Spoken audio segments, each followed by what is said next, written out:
High-profile statewide race, the race for governor. Last summer, Governor Tony Evers announced he would not seek re-election for a third term in office, creating the first open race for governor in this battleground state in 16 years.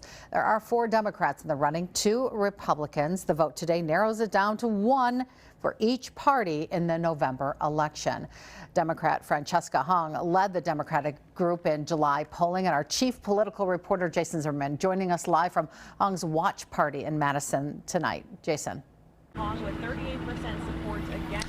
Cami, people across the country are watching the outcome of this race, as a win by Francesca Hong would set the stage for the first Democratic Socialist to potentially be elected governor this November. She is holding her watch party right behind me at the Atwood Music Hall. She's expected to have people start showing up right around 7:30 tonight. Hong voted this morning in Madison, where she also serves as a state representative in the Assembly.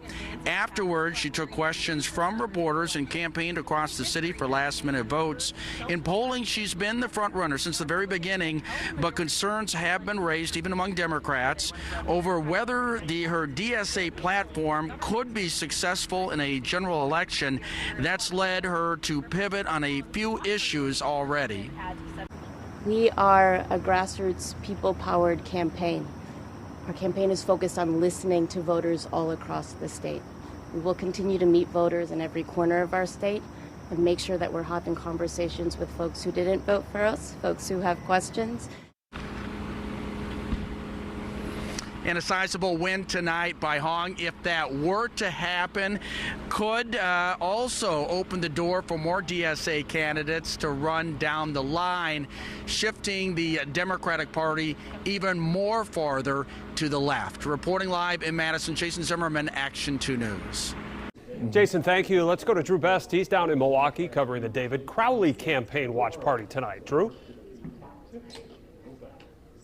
Hey, Chris, we're in the Hyatt Regency Ballroom that's now set up to welcome Milwaukee County Executive David Crowley and his supporters, who all hope he earns the Democratic nod. Now, he has been trailing in recent polls to Francesca Hong, but he said those numbers do not tell the full story in this primary, adding that he feels like he's gaining momentum in recent days. His campaign so far, though, has been unique to say the least, dropping out in early July to endorse Lieutenant Governor Sarah Rodriguez. But a campaign finance scandal would push Rodriguez out of the race, prompting Crowley to reopen his campaign.